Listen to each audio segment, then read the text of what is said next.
Let's talk O-line with Carlos Vettorello, the Cuse and Pitt this Saturday on the road.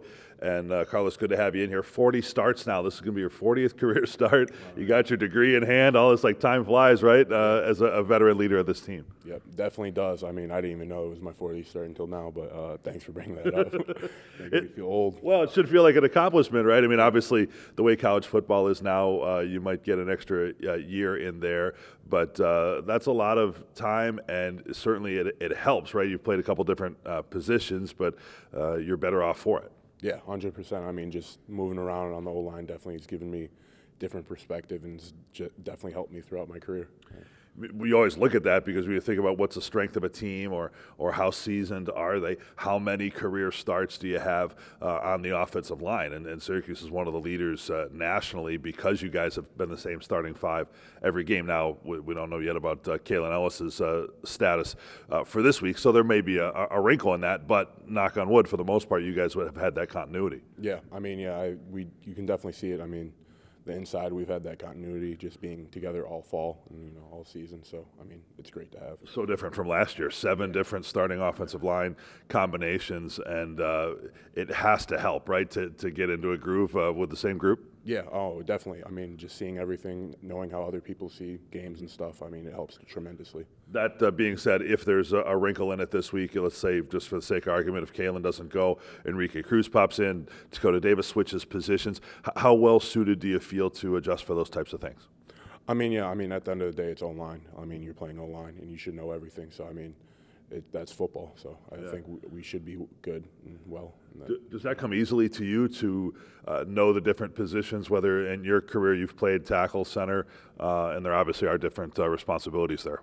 I mean, yeah, I mean, I definitely, I've traveled around a lot on the O-line, so I know everything, and I'm just a well-trained vet in there now. Sure. So. The center part of it, you've had a couple snap infractions this year. What type of thing? Is there a common issue there, and have you cleaned it up?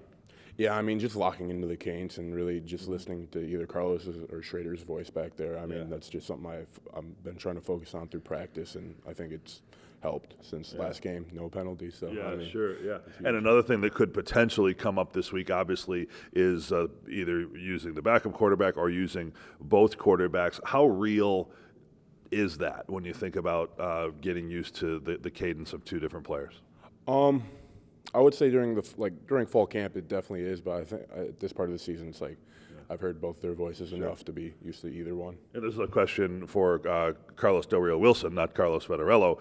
But I always wondered, like, if a guy is a freshman, new into the program, transferring in, because a lot of that is confidence, right? I mean, the more veteran quarterbacks have their chest out and know where they're going with that. And I would imagine from your perspective, it's a little easier getting used to somebody who's been around the block a little more. Yeah, I mean, I don't know what Coach Beck would say, but Carlos on the sideline, I mean, he's a confident dude. He's energetic, and he brings the juice. So yeah, you get that sense. He's a big dude, and Coach Babers said when it was time to put him in the game in the second half against Notre Dame, there was just a shrug of the shoulders and let's go. Yeah. So that speaks to the preparation.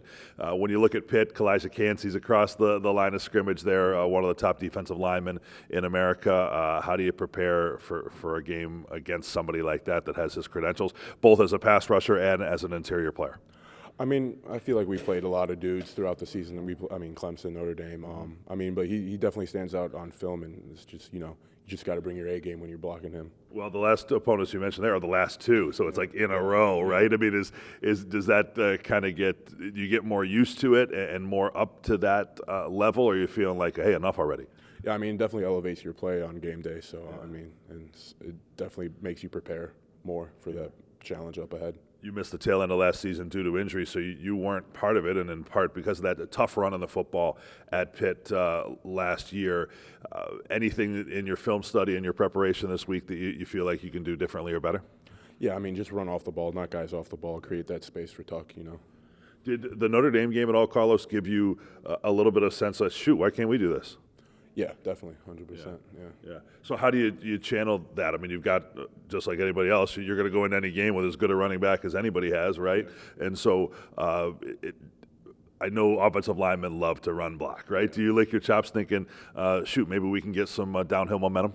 Yeah, I mean, definitely. I think, get that first down, and we'll start running the ball more, and then that'll make a happy offensive line.